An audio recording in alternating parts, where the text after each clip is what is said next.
नमः श्रीवर्धमानाय निर्धूतकलिलात्मने सालोकानां त्रिलोकानां यद्विद्यादर्पणायते। रत्न करंडक श्रावकाचार्य परम मांगलिक ग्रंथ है। आचार्य समंत भट्ट स्वामी द्वारा ये दूसरी तीसरी शताब्दी में लिखा हुआ ग्रंथ है। इन्होंने 150 श्लोकों में गागर में सागर भर दिया श्रावकों के लिए। सम्यक दर्शन, ज्ञान, चारित्र, सल्लेखना, समाधि का वर्णन और श्रावक की जो 11 प्रतिमाएं होती हैं उसका भी बहुत सुंदर श्लोक दिए हुए हैं। पहले अधिकार में सम्यक दर्शन और उसका महत्व प्रभाव के बारे में चर्चा थी। 36 नंबर श्लोक है, इसी की चर्चा चल रही है। कुछ बातें रह गई थी, पहले श्लोक का अपन उच्चारण कर लेते हैं आज पुनः। ओजस तेजो विद्या वीर यशो वृद्धि विजय विभव शनाथः महाकुला महार्था मानव तिलका भवन्ति दर्शन पूतः।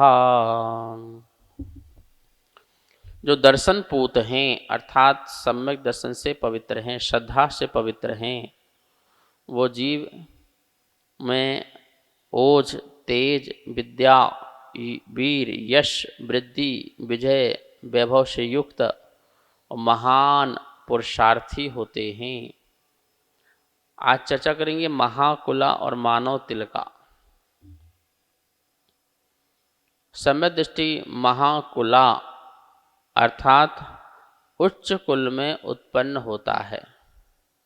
और नियम से देखिए आप, उच्च कुल में ही सारे तीर्थंकर, सारे महापुरुष उच्च कुल में ही जन्म लेते हैं। अब आप कहेंगे सम्यक दृष्टि तो नरक में भी जन्म लेता है, तो वो नीच कुल हुआ। यहाँ बात चल रही है सम्यक दर्शन सहित से। जो सम्यक दर्शन सहित जाके जन्म लेगा, जिसने पूर्व में आयु का बंध नहीं बांधा है, उस जीव की बात कह रहे हैं। अभी इसने नरक का, तिरंच का बंध नहीं बांधा है और सम्यक दर्शन सहित है और मरण करता है, तो नियम से उच्च देव बनेगा, वैमानिक देव बनेगा। और देव की पर्याय उच्च कुल कहलाता है।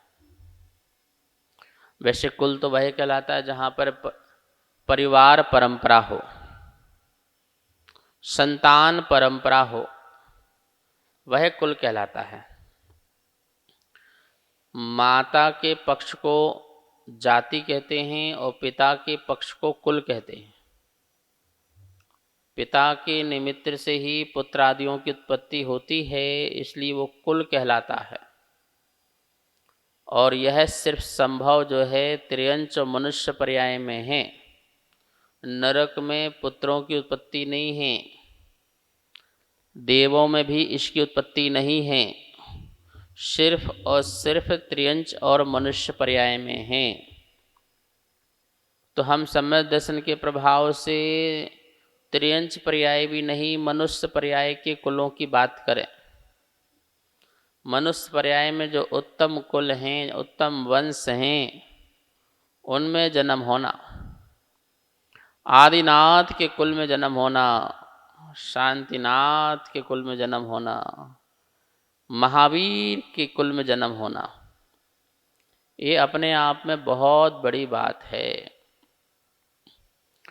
तो उच्च कुलीन होना, उच्च कुलीन क्यों होना? उच्च कुलीन का मतलब है जहाँ पर जन्म से ही 7 प्रकार के व्यसन नहीं होते हैं। उनके परिवार में जुआ नहीं खेला जाता है, मांस मदिरा का सेवन नहीं होता है, रात्रि भोजन नहीं होता है, कोई चोरी नहीं करता है, वेश्यागमन नहीं करता है, पर स्त्री रमण नहीं करता है और किसी प्रकार के नशीले पदार्थों का सेवन नहीं करता है, मधु का सेवन नहीं होता है। 5 प्रकार के जो उदंबर कहे हैं, उन उदंबरों को खाने वाले नहीं होते हैं।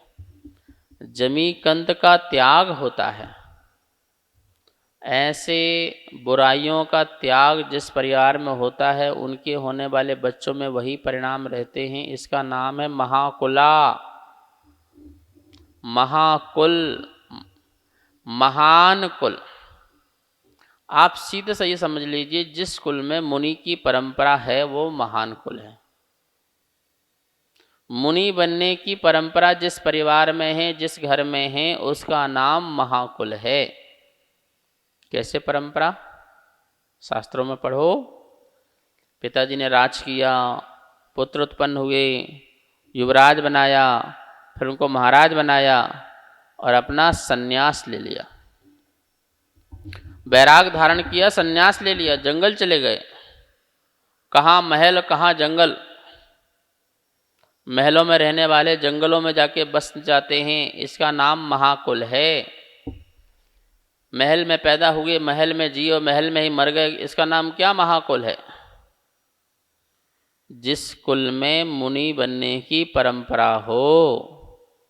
पिता ने पुत्र को दिया, मुनि बन गया, फिर पुत्र पिता बना, फिर अपने पुत्र को दिया, फिर मुनि बना, फिर वो चला गया। आर्का बनी, क्षुल्लका बनी, क्षुल्लक बने, त्यागी व्रती बने, महाव्रती बने, ये परंपरा है। इसका नाम महाकुल है। बोलो ऐसा महाकुल की प्राप्ति कैसे होगी? क्यों? तुम्हें ऐसा परिवार मिले जहाँ पर जन्म से ही धर्म हो, जिनके घर में प्रभु का चैत्यालय हो, प्रातः काल की वेला में प्रभु का अभिषेक हो रहा हो, पूजन की तैयारियां चल रही हों, वाद्य यंत्र बज रहे हों, गरीबों को दान दिया जा रहा हो, गुरुओं की आहार दान की वेला में पड़गाहन किया जा रहा हो, उनको लाया जा रहा हो, छोड़ा जा रहा हो, शाम को उनकी वैयावृत्ति की जा रही हो, चारों प्रकार के दान में परिवार लगा हो, जिनके परिवार में मंदिरों का निर्माण, तीर्थों का निर्माण होता हो, ग्रंथों का प्रकाशन होता हो, सत्पात्रों को दान, गरीबों को सहयोग होता हो, अनाथ असहाय बच्चों पर दया और करुणा होती हो, सब जीवों पर प्रेम का भाव रखते हो, मैत्री भाव रखते हो, ऐसा परिवार ढूंढो जरा, ढूंढो जरा, पूरे दुनिया में ढूंढने जाओ, ढूंढो, कहाँ मिलेगा ऐसा परिवार? और उस परिवार में तुम्हारा जन्म हो जाए, इसका नाम महाकुल। ऐसे महाकुल, और एक पीढ़ी से नहीं, अनेकों पीढ़ियों से ये चल रहा हो, इसका नाम पिंड शुद्धि भी कहलाता है। पिंड शुद्धि शरीर की शुद्धि है। इस शरीर ने अभक्ष का सेवन नहीं किया, इस शरीर ने कभी मांस मदिरा का सेवन नहीं किया, ड्रग्स सेवन नहीं किया, कोई भी गांजा, तमाकू, बीड़ी, सिगरेट, गुटखा नहीं खाया। ऐसा ये शुद्ध शरीर, मतलब इसका परमाणु, सोचिए जिसका परमाणु शुद्ध हो और उससे कोई बच्चा जन्म ले तो बच्चा कितना भव्य होगा, कितना दिव्य होगा, कितना क्रांतिकारी होगा, कितना धर्ममय उसके प्राण होंगे। ऐसे कुल में जन्म लेने का नाम महाकुला है। अब बताइए, पंचम काल में कोई ऐसे महाकुल रह गए क्या? आपको पता ही है, पंचम काल में कोई सम्यक दर्शन लेकर के नहीं आता है, मिथ्यात सहित ही जन्म होता है, इसलिए पंचम काल निकृष्ट काल कहलाता है। कोई बोले पंचम काल निकृष्ट क्यों है, तो बोलना जहाँ सम्यक दर्शन से ही जन्म नहीं होता वो काल निकृष्ट ही है। पर चतुर्थ काल में तो सम्यक दर्शन से ही जन्म हो सकता है, पर पंचम काल में ऐसा नहीं है। सारे के सारे मिथ्या दृष्टि ही पैदा होंगे, और मिथ्या दृष्टि जब पैदा हो रहे हैं और जो पैदा कर रहे हैं उनके आचरण कैसे हैं जरा देख लेना, तो निश्चित ही उच्च कुलों की प्राप्ति नहीं हो पा रही। लेकिन फिर भी कुछ संस्कार मिल रहे हैं उपदेश से, आदेश से, संदेश से, निर्देश से हमें कुछ मिल रहा है। हमें कुछ प्राप्त हो रहा है और उसके कारण हमारे जीवन में कुछ अच्छे संस्कार हैं, तो वो महाकुल वाला कहलाता है व्यक्ति। महाकुल को धारण करने वाला सम्यक दृष्टि होता है। सम्यक दृष्टि को ऐसी फैसिलिटी मिलती हैं, ऐसे बेनिफिट मिलते हैं कि अच्छे परिवार में जन्म मिलता है, संपन्न परिवार में, धर्म परिवार में उसको जन्म मिलता है, उत्पत्ति होती है। ठीक है। अब आगे दिया है मानव तिलकहा। मानव तिलक मतलब क्या है? तिलक मतलब श्रेष्ठ। तिलक कहाँ लगता है? यहाँ नहीं लगाते, यहाँ नहीं लगाते, पैरों में नहीं लगाते। कहाँ लगता? मस्तक में लगता है, बिल्कुल बीच सेंटर में मस्तक में लगाते हैं। ये आज्ञा चक्र है, जहाँ पर मन मस्तक है, जहाँ सारा कंट्रोल पावर है, यहाँ पर उस कंट्रोल पावर के ऊपर अपन ये चंदन लगाते हैं, सुमेरु पर्वत बनाते हैं। सुमेरु जो दृढ़ रहे, अचल रहे, ये प्रतीक है सुमेरु पर्वत का। ऐसे हमारी श्रद्धा दृढ़ है, आस्था दृढ़ है। तो जैसे तिलक जो है शरीर के सबसे ऊंचे भाग में उत्तम स्थान पर लगता है, ऐसे ही मनुष्यों में उत्तम, सर्वोत्तम, श्रेष्ठ और ज्येष्ठ कहलाया जाता है जो सम्यक दृष्टि होता है। सम्यक दर्शन के प्रभाव से मानव तिलक मतलब मानव में भी श्रेष्ठ। मानव में भी श्रेष्ठ, अरे आदमी तो आदमी है, फिर इसमें अंतर क्यों? आदमी तो आदमी है ना, अंतर क्यों? अरे भैया संस्कारों का अंतर है, फलों का अंतर है। जैसे वनस्पति तो सभी हैं, संसार में जितने भी पेड़ पौधे हैं सब वनस्पति ही कहलाते हैं, पर वनस्पति में नीम अलग है, बबूल अलग है, चंदन अलग है, आम अलग है, हर पेड़ अलग अलग हैं। अब सागौन की लकड़ी लेने जाओ उसका भाव, और नीम की लकड़ी लेने जाओ उसका भाव, बबूल की लकड़ी लेने उसका भाव, कितना अंतर है, जमीन आसमान का अंतर। चंदन की लकड़ी लेने जाओ तो लकड़ी में भी कितना अंतर है, वनस्पति में भी कितना अंतर है, देखिए। तो ऐसे आदमी तो आदमी हैं, बहुत आदमी हैं, बहुत मनुष्य हैं, पर मनुष्य में भी मनुष्यता को धारण करने वाला, मनुष्य में भी महानता को धारण करने वाला पुरुष सब हैं, पर महापुरुष हर कोई नहीं होता है। महापुरुष होने के लिए महापुण्य, और महापुण्य की प्राप्ति किससे होती है? सम्यक दर्शन से होती है। इसलिए सम्यक दर्शन के लिए हमें प्रयास करना चाहिए, पुरुषार्थ करना चाहिए। सम्यक दर्शन का ही फल है मानव तिलकहा।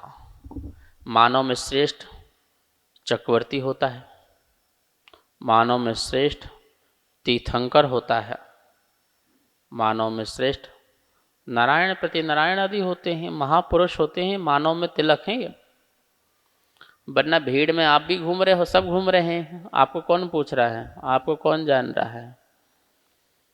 मनुष्य होकर के भी ऐसे कार्य करना पड़ते हैं जो निंदनीय हैं, लोक निंद हैं, करने लायक नहीं हैं, पर करते हैं। लोग तो ऐसे भी हैं जो झाड़ू पोंछा भी करते हैं, टॉयलेट साफ भी करते हैं, गंदगी साफ भी करते हैं, सड़क साफ भी करते हैं, और कुछ लोग ऐसे हैं जो बहुत अच्छे पद में बैठे हुए हैं। तो मनुष्य जाति सब एक होते हुए भी मनुष्यों में भेद है, और यह जो भेद है वो कर्म के उद्देश्य से है। ये भेद जो है मिथ्या दर्शन और सम्यक दर्शन से भेद है। सम्यक दृष्टि जो है निर्धन नहीं होता है और मनुष्यों में श्रेष्ठ हो जाता है। मानव तिलक देवों में जाता है तो देवों में भी श्रेष्ठ हो जाता है। और यदि पूर्व भाव में आयु बांधी हो त्रिंच की, पूर्व पहले आयु त्रिंच की बंध गई हो, बाद में सम्यक दर्शन, तो वह त्रिंचों में जाकर श्रेष्ठ हो जाता है। कहने का ये मतलब है कि जो सम्यक दृष्टि जीव है उसे कितने प्रकार के बेनिफिटों की प्राप्ति हो जाया करती है, लाभ होते हैं। ओजस तेजो विद्या वीर्यसो वृद्धि विजय विभव सनाथः महाकुला महार्था मानव तिलका भवन्ति दर्शन पूता। भवन्ति होते हैं, वो महाकुली होते हैं, महापुरुषार्थी होते हैं, मानव में महामानव होते हैं, पुरुषों में महापुरुष होते हैं, मानव शिरोमणि होते हैं, मानव तिलक होते हैं। और ओज से संपन्न, तेज से संपन्न, ज्ञान से संपन्न, वीर से संपन्न, कीर्ति यश से संपन्न, उन्नति प्रगति से संपन्न, विजय को प्राप्त होने वाले और वैभव से संपन्न ऐसे सम्यक दृष्टि होते हैं। तो हम सबको ये पढ़ने के बाद क्या शिक्षा मिलती है? जावाणी की ज्ञान कर लेते हैं, बस ये शिक्षा मिलती है क्या? नहीं, क्यों ना हम भी श्रद्धा, अच्छी सच्ची श्रद्धा का पुरुषार्थ करें, क्यों ना हम भी वस्तु स्वरूप को जानें, क्यों ना हम भेद ज्ञान की कला सीखें, क्या सही है क्या गलत है उसका निर्णय कर सकें। ये हमें भी सीखना होगा, ये समझना होगा। प्रभु की वाणी से, उपदेश से, शास्त्रों के अध्ययन से, गुरु की संगति के से, उनके पास बैठ कर के ये कला सीखना पड़ेगा। क्या तत्व हैं और क्या कुतत्व हैं इसकी पहचान होना जरूरी है। ऐसा तो नहीं कुतत्व को हम सुतत्व समझ बैठे हैं और हमारी गलत धारणा बनी हुई है और हम दुखी हो रहे हैं।